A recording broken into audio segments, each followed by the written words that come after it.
Good morning সকলোকে স্বাগতম জনাইছোঁ মোৰ আন এটা ভিডিঅ'লৈ আৰু এতিয়া ৰাতিপুৱা সময় চাহ খাই আছোঁ চাহ খাই ভাবি আছোঁ মানে কিবা এটা আহি আছে ভেলেণ্টাইন ডে 14 ফেব্ৰুৱাৰী সকলোৱে চাগে গম পাইছে আৰু এতিয়া মানুহজনক সুধিমগে মানে মিষ্টাৰক সুধিমগে প্ৰগ্ৰেম কি কথা কি বতৰা বলক সুধিম ক'ত আছা ক'ত কি কৰি আছা বান্ধা হৈ আছে লাইটটো দিব লাগিব এই 14 ফেব্ৰুৱাৰী পাই আছে নহয় ভেলেণ্টাইন ডে এইবুলি প্ৰগ্ৰেম কি হ'ব ৰবা 14 ফেব্ৰুৱাৰী ভেলেণ্টাইন ডে মনাবলৈ গৈ ৰাইজৰ কি দখা হৈছে দেখি আৰু বেয়া লগা হৈছে বুজিছে 14 ফেব্ৰুৱাৰী মানে প্ৰেম প্ৰীতি কৰি 20 বছৰ মিনিমাম জেল খাইছে তো সেইকাৰণে আজি আপোনালোকক এটা মই কথা ক'ব ওলাইছো কথাখিনি আপোনালোকে মন দি শুনিব এটো এটা অত্যন্ত ইম্পৰ্টেন্ট মানে টপিক হৈ পৰিছে যিহেতুকে মই মোৰ নিজৰ মানে এক্সপেৰিয়েন্সৰ পৰা দেখিছো যে সৰহ সংখ্যক ল'ৰা ছোৱালীয়ে নজনাৰ ভাবে তেওঁলোকে এই হেৰি বিপদত পৰিছে ঘৰৰ মানুহ বিপদত পৰিছে কাৰণ এটা কথা মনত ৰাখিব যে এই আইন যিখন প্ৰণয়ন কৰা আছে পক্সো এক্ট হয় এই একখনত মিনিমাম 20 বছৰ জেল আৰু যেটো নেকি লাইফলৈকে হ'ব পাৰে গটিকে মিনিমাম 20 বছৰ বুলিলে তাত কোনো কমুৱাৰ কথাই নাহে তো গটিকে সাৱধান হওক কি হয় কেনেকে হয় মই বিতংভাৱে কৈ আছো আপোনালোকক আৰু যিমান পাৰে এই ভিডিওটো শেয়াৰ কৰিব যাতে সকলোৱে সজাগ হয় সচেতন হয় আৰু এই বিপদ আহিব লগা বিপদৰ পৰা বাচি থাকে ধন্যবাদ মাধুৰীমা ড্ৰিমলকৰ জৰিয়তে মই আপোনালোকক এটা বিশেষ ইনফৰমেশন দিব বিচাৰিছো যেটো নেকি মই খসৰাচৰ আজি তাৰিখত কোৰ্টত দেখি আহিছো আৰু মোৰ নিজৰ অভিজ্ঞতাৰ ফলৰ পৰা মই কিছুমান কথা আপোনালোকক জনাব বিচাৰিছো আৰু এই কথাখিনি অতিকৈ জৰুৰী আৰু আজিৰ তাৰিখত সকলোৱে জনা উচিত কাৰণ যিখিনি নজনাৰ দুখতে দেখা পোৱা গৈছে যে আমাৰ সমাজৰ যথেষ্ট সংখ্যক ব্যক্তি ক্ষতিগ্ৰস্ত হৈছে আৰু যথেষ্ট সংখ্যক ব্যক্তি বিপদত পৰিছে অকল সেই লোকজনেই নহয় তেওঁৰ গোটেই পৰিয়ালটো হেতে বিপদত পৰিছে গতিকে কথাখিনি অতি মন দি পেলাই আপোনালোকে শুনে যেন আৰু আপোনালোকৰ লগৰ যিমান জুন আছে সকলোকে এই কথাৰ বিষয়ে জনাই যেন তো গতিকে মই আজি ক'ব বিচাৰিছো পক্সো আইনখনৰ বিষয়ে এই আইনখন 2012 চনত লাগু কৰা হৈছিল ভাৰত চৰকাৰৰ দ্বাৰা প্ৰণয়ন কৰি ভাৰতত লাগু কৰা হৈছিল এই আইনখনৰ মূল বিষয়বস্তুই হৈছে যে সৰু ল'ৰা ছোৱালীৰ লগত হৈ থকা সেক্সুৱেল এবিউজ সেক্সুৱেল এছাল্ট এই সকলোবোৰৰ পৰা সৰু ছোৱালীজনীক ৰক্ষা কৰা আৰু এই আইনখন কৰাৰ উদ্দেশ্য হৈছিল যে এটা দিল্লীত এটা আপোনালোকে নিশ্চয় শুনিছিলে নিভয়া কাণ্ড তো এই নিভয়াৰ যেটো ইনসিডেন্ট হৈ গৈছিল তাৰ পাছতে এটা সজাগতা হৈছিল সকলোতে এটা হেৰি নতুন আইন এখন আনিবৰ কাৰণে কোন প্ৰেছাৰাইজ হৈছিল গভৰ্ণমেণ্ট তেতিয়া এই আইনখন আহিছিল আৰু আইনখন অহাৰ পাছতে আমি দেখিবলৈ পোৱা গৈছে যে আজিৰ তাৰিখত মই যদি চাওঁ প্ৰেক্টিকেলিটিত আমি যেতিয়া কোৰ্টত আমি দেখা পাওঁ তাতে দেখা পোৱা যায় যে কিছুমান ল'ৰা ছোৱালী ধৰক ক্লাছ 10 ৰ পৰা 12 এন্ডৰ ইনমেচিউৰ আৰু সেই ল'ৰা ছোৱালীখিনিৰ লগতে সাধাৰণতে আইনখন বেছি লাগু হোৱা দেখা পোৱা গৈছে আৰু এনেকুৱা এই আইনখন একচুৱেলি এনেকুৱা এতিয়া হৈ থকা নাই যে কেৱল মাত্ৰ কোনোবাই জোৰ জবস্তি কৰি পেলাই কাৰোবাৰ লগত বেয়া কাম কৰিছে কিবা শাৰীৰিক অত্যাচাৰ কৰিছে যৌন নিৰ্যাতন কৰিছে ধৰ্ষণ কৰিছে তেতিয়া আইনখন লাগু হৈছে এটো কথা নহয় সেই কাৰণে মই আসলতে এই টপিকটো আনিছো যেহেতুকে আগন্তুক দিনত 14 ফেব্ৰুৱাৰী আহি আছে আমাৰ বহুত স্কুল কলেজৰ ল'ৰা ছোৱালী 14 ফেব্ৰুৱাৰী বুলি পেলাই তেওঁলোকে এটা ভেলেণ্টাইন ডে বিশেষ দিন বুলি ভাবি পেলাই নানা কাৰ্যত লিপ্ত হয় আৰু পিছত দেখা পোৱা যায় যে তেওঁলোকৰ যথেষ্ট সংখ্যক এই আইনৰ আওতাত আহি পৰে আৰু এই আইনখনৰ কিছুমান এনেকুৱা টপিক আছে যে এই আইনখনৰ পৰা বাচিবৰ কাৰণে পিছত আমি দেখা পাওঁ যে পিছত ল'ৰাজনে ছোৱালীজনীক বিয়া পাতে বা ঘৰৰ মানুহে কম্প্ৰমাইজ কৰিবলৈ যায় কিন্তু এটো সকলো সিদ্ধান্তই এটা ভুল সিদ্ধান্ত কাৰণ এই আইনখনৰ আওতাত যেতিয়াই আহি যোৱাৰ পাছত সেই লোকজনে সেই ছোৱালীজনীক ল'ৰাজনে ছোৱালীজনীক বিয়া পাতক বা তেওঁলোকৰ ঘৰৰ মানুহৰ মাজত মিলামাচা হৈ পেলাই কোৰ্টত উঠাবলৈ যোৱা বা কিবা কৰা এই সকলোখিনি অৰ্থহীন হয় কাৰণ এবাৰ আইনখনৰ আওতাত অহাৰ পাছত সেই ল'ৰাজনে ছোৱালীজনীক যদি বিয়াও পাতে বা তেওঁলোকে সুখে সংসাৰে যদি থাকেও তেতিয়াও কিন্তু এই আইনৰ পৰা তেওঁলোক বাছি নাযায় আৰু ঘৰৰ মানুহে যদি ইচ্ছা কৰে ছোৱালী ঘৰৰ মানুহে যদি আইন কেছ উঠাবও বিচাৰে তেতিয়াও তেওঁলোকে উঠাব নোৱাৰে আৰু যিহেতুকে যোৱা কিছুদিনত আমি দেখা পোৱা গৈছে যে অসম চৰকাৰৰ ফালৰ পৰা অবৈধ স্বামী বুলি কৈ কিছুমান এৰেষ্ট হৈছে বহুত যথেষ্ট সংখ্যক লোক ব্যক্তিক এৰেষ্ট কৰা হৈছে তো এই কথাটো হৈছে কি চাইল্ড মেৰেজ এক্ট যিখন আছে চাইল্ড মেৰেজ এক্টখনৰ পৰা বাচিবলৈ সহজ যদিও তাৰ লগত কিন্তু এই পক্সো আইনখন আহি যায় যিহেতুকে যিগৰাকী ছোৱালীক বিয়া পাতে লোকজনে যেতিয়া বিয়া পতা ছোৱালীজনীৰ যদি মাইনৰ হৈ যায় মাইনৰ হৈ যোৱা লগালগ চাইল্ড মেৰেজৰ লগত পক্সো আইনখন আহি যায় কিন্তু আৰু যেতিয়া পক্সো আইনখন আহি যায় পক্সো আইনখনৰ অহাৰ লগালগ সেইখন আৰু এনেকুৱা নহয় যে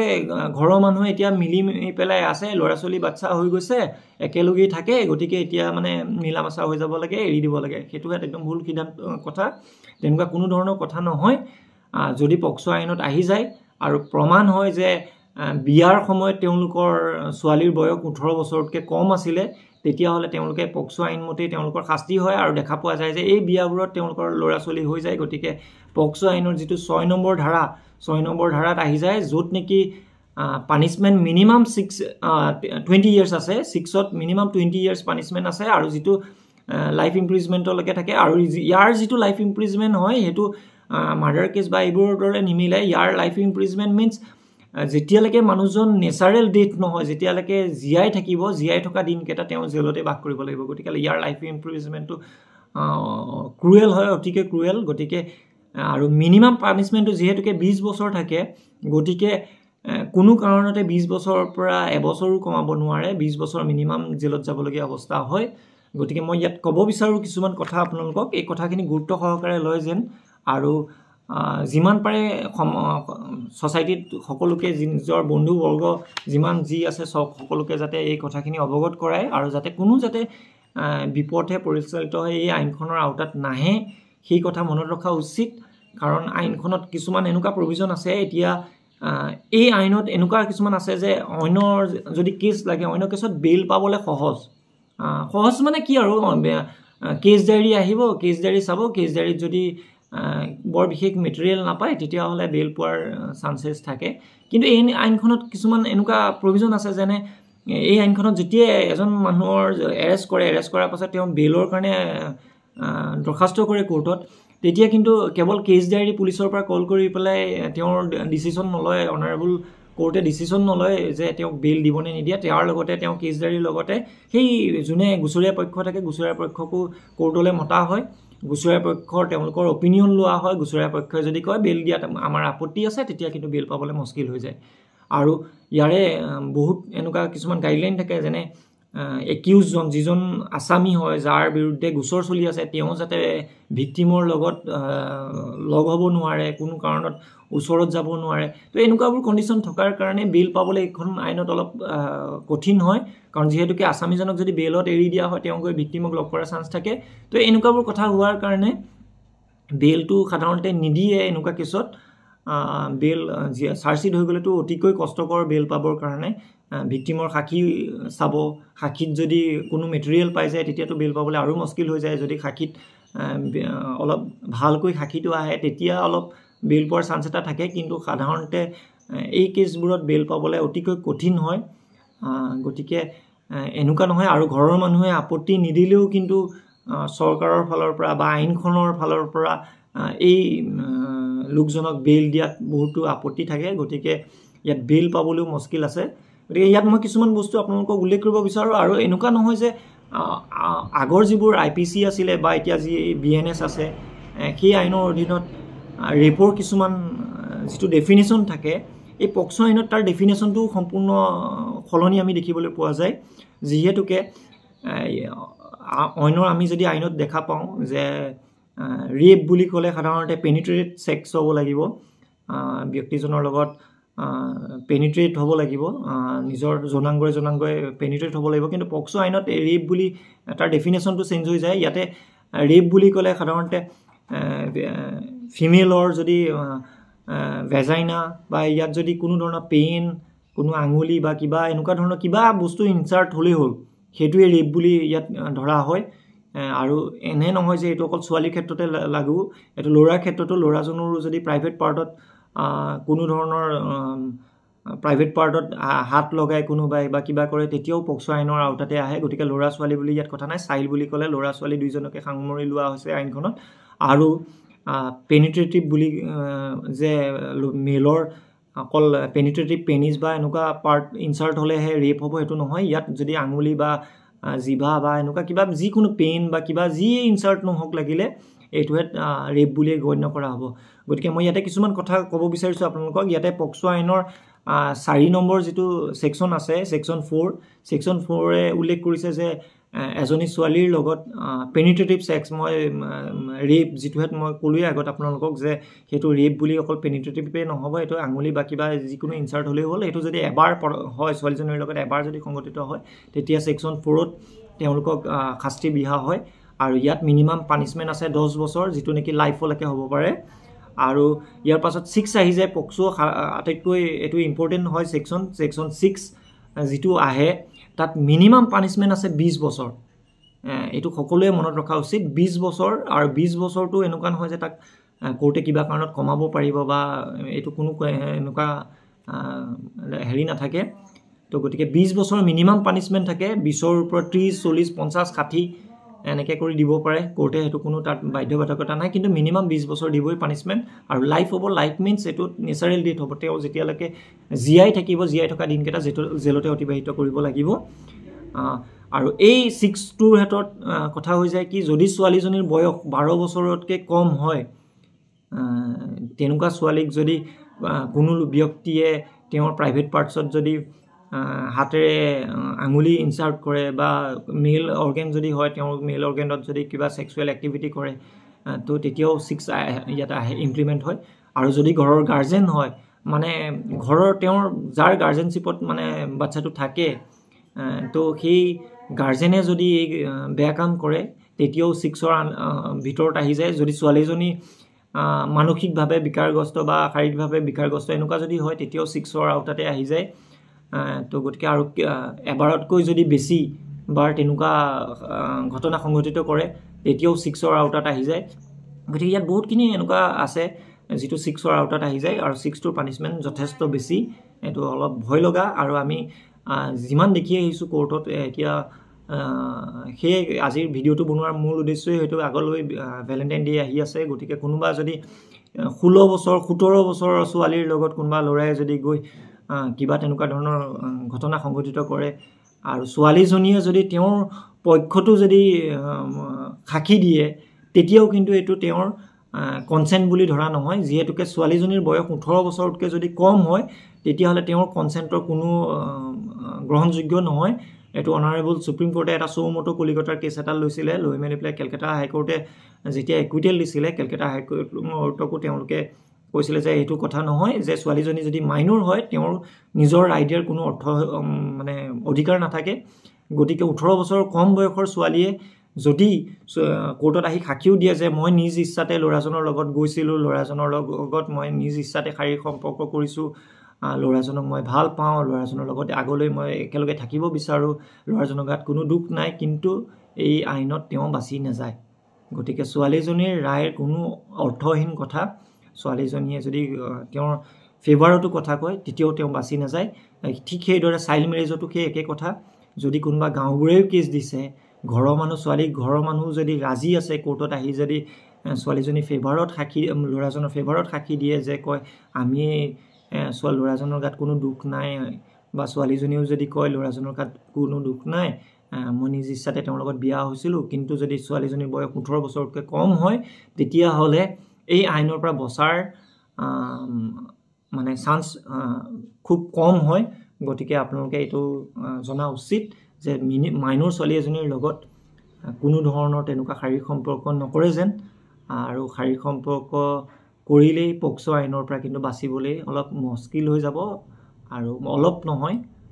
অতিকৈ মুস্কিল হৈ যাব আৰু ইয়াতে বেল পোৱাৰো যিহেতুকে কঠিন আছে গতিকে নিজৰ ঘৰখনৰ কথাও চিন্তা কৰিব আগন্তুক দিনত এই বস্তুটো সকলোকে যাতে আপোনালোকে সজাগ কৰে ইয়াতে সেকশন 8 আছে সেকশন 8ত যদি তেনেকুৱা সৰু ছোৱালীৰ 18 বছৰকে কম ছোৱালীৰ যদি প্ৰাইভেট পাৰ্চেজ মানে ধৰক ষ্টোন হওক প্ৰাইভেট মানে তেওঁৰ ষ্টোন বা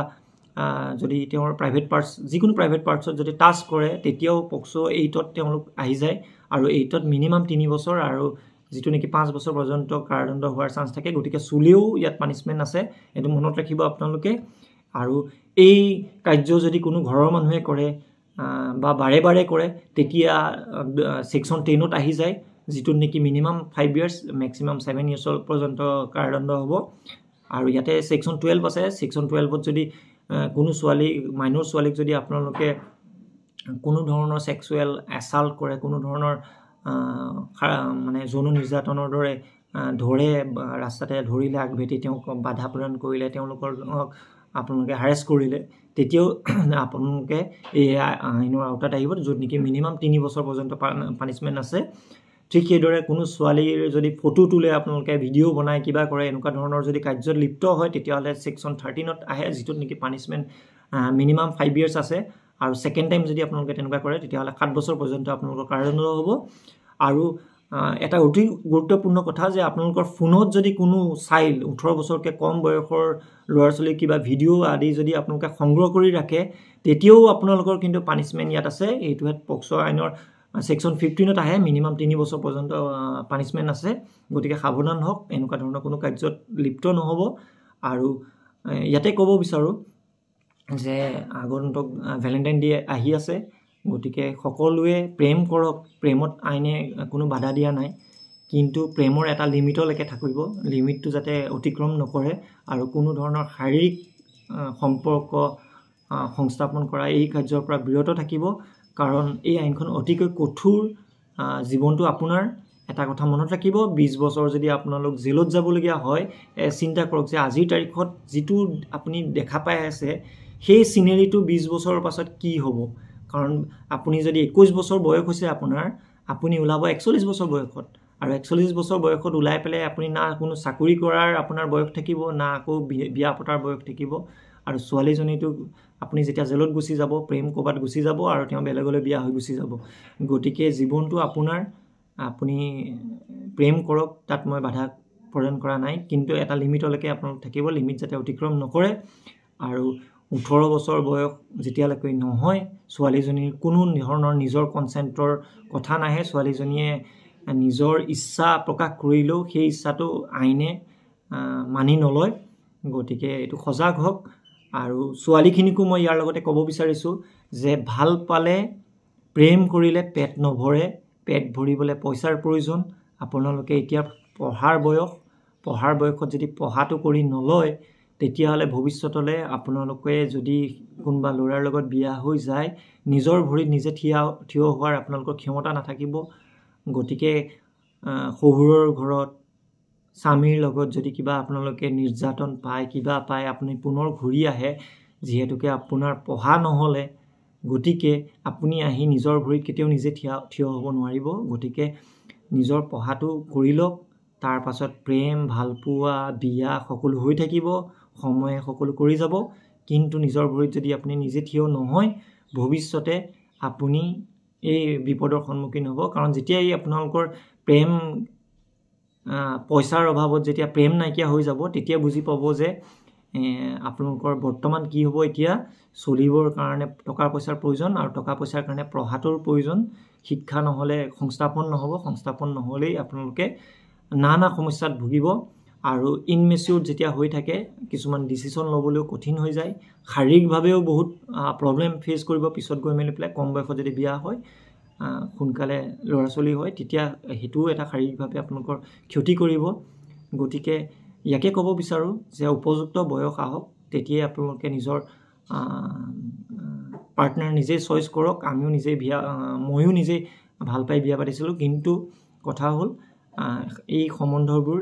নিজৰ প্ৰাপ্তবয়স্ক হোৱাৰ বয়সলৈকে থাকক নিজৰ পঢ়া শুনা আগবঢ়ক আৰু তাৰ পাছত দেখিব আপোনালোকৰ প্ৰেমও বাছি থাকিব কাৰণ পইচা থাকিলে প্ৰেমও বাছি থাকিব পইচা নাথাকিব প্ৰেমও উৰি গুছি যাব গতিকে সজাগ হওক, জীৱনটো আপোনাৰ ভালদৰে পাৰ কৰিব। আৰু সকলোকে মই ক'ব বিচাৰোঁ এই ভিডিঅ'টো যেন আপোনালোকে যিমান পাৰে শ্বেয়াৰ কৰক, কাৰণ যিমান মানুহে জানিব সিমানেই আইনৰ আওতাত কম মানুহ আহিব। আৰু আমিও নিবিচাৰোঁ, মোৰ চকুৰ আগত যিহেতুকে বহু এনেকুৱা ল'ৰা ছোৱালী দেখি আহিছোঁ যি কেৱল ভাল পোৱা এই সম্বন্ধবোৰৰ কাৰণেই পক্সো আইনত পৰি 20 বছৰলৈকে জেলত যাবলগীয়া হৈছে। গতিকে আজি ভিডিঅ'টো মই বহুত ইম্পৰ্টেণ্ট বুলি ভাবি পেলাই আপোনালোকলৈ আগবঢ়ালোঁ। আশা কৰোঁ আপোনালোকে ভিডিঅ'টো আগলৈ শ্বেয়াৰ কৰিব আৰু সকলোকে এই কথা অৱগত কৰিব। ধন্যবাদ।